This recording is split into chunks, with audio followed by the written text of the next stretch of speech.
Here at themarshallproject.org is a story by J.T. Perkins III, as told to Maurice Chama, and it's entitled, Want to Escape a Criminal Past? Move to Alaska like I did. After I left prison, nobody would hire me, so I threw a dart at a map. Alaska is full of people who moved here to get away from their criminal pasts. Maybe it's the laws, maybe it's the culture, or maybe it's just the way you grow up hearing how wild and free this place is. I came to Alaska to escape what Kansas was putting me through after I got out of prison. I'd been arrested in 2009 for possession with intent to sell cocaine within 1,000 feet of a school. I was in my mid-20s, and it wasn't my first trouble with the law. I've been locked up for much of my teenage years on a marijuana charge. This time I was convicted and sentenced to a few years in a prison near Kansas City. When I got out in 2012, I knew I wanted to start over. I also knew that would be difficult. Kansas requires many drug offenders to appear on a public registry. It's a website where anyone can look up your past, including employers, neighbors, and anyone else you meet. While I was in prison, a bunch of us got letters from the state saying we'd have to be on the registry for 15 years, and everyone was upset about it. We were also told that we'd have to show up multiple times a year at the sheriff's office. After I was out 4 times a year, I had to go and let them take pictures of my tattoos so they could include descriptions on the registry. I'm covered in them, so I basically had to get naked. It drives you insane telling people, I'm sorry, I can't spend the day with you. I have to spend it at the sheriff's office. I felt like there was no way to keep my business private. My time was not my own. The registry also includes sex offenders. They are separated from us, drug offenders, by a column on the website, but it's pretty easy to miss. And people did miss it. My sister talked me into going to college, and I enrolled, but when the school found out about the registration, I was called into the dean's office. They thought I was a sex offender, and I had to explain I was not.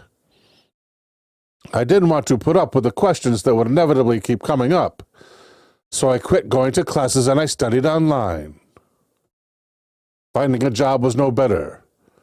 I went through so many: Foot Locker, Burger King, Church's Chicken.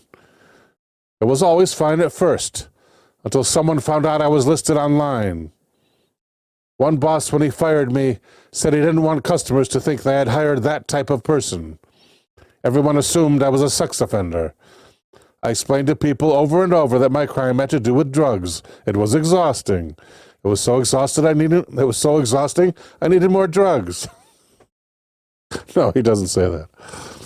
My apologies to the author. I felt like an outcast, and it affected almost every part of my life. I started dating a girl, and it went well for a while. But then she found out that if we were ever going to live together, her address would be listed online. We got into a fight and broke up. In 2015, I was done with parole, meaning I didn't have to stay in Kansas, and the registry is only for people who live inside the state. That's when I decided to leave. I threw a dart at a map, and it landed on Alaska. I looked up to see if they make you register for drug crimes there. They do not. I packed my things and flew to Fairbanks on a Saturday. I knew it was perfectly legal for me to leave Kansas, and yet I still felt nervous the whole way, expecting at any time to be stopped and arrested. The registry had conditioned me to be paranoid. When I arrived, it was negative 29 degrees, and I didn't own a jacket. I thought, what fresh hell have I come to? But by Monday, I had a job at a rental car agency at the airport. They did a background check on me, but it was for crimes committed in the state, so I came up clean. I soon learned I'd come to the right place. In Alaska, it feels like people judge you by your words and actions, how you represent yourself. If you abuse someone's trust, you can lose it, but people give you a chance. I've seen people make deals on handshakes alone. Perhaps it's the anti-government, anti-establishment feelings many of them have. Or perhaps it's because everyone has to depend on one another, given the climate. It can be way below 0 degrees for months at a time. And if your power goes out, your family could die. So people are willing to lend help whenever you ask, because they know the stakes are high. Otherwise, they're happy to be left alone, and to leave you alone. When I got tired of the rental car job, I looked for a new one. I was rejected from some jobs that did national background checks. But I made money leading tours, taking visitors to see the northern lights and the dog races. Then I found a uniform and linen supply company. Actually, that should be one word. I mean, one phrase. Then I found a uniform and linen supply company, where the guy in charge had been to prison in Arizona and had moved to Alaska for a fresh start as well. We showed each other our tattoos. I won't touch that one with a 10-foot pole. The feeling was very much, we've made our mistakes, but that was in the past. I had a son and daughter back in Kansas. My mother has custody, and recently she came to visit and brought them. My 13-year-old son could tell I had changed. He had once seen me in handcuffs. Dad, he said, you seem calm.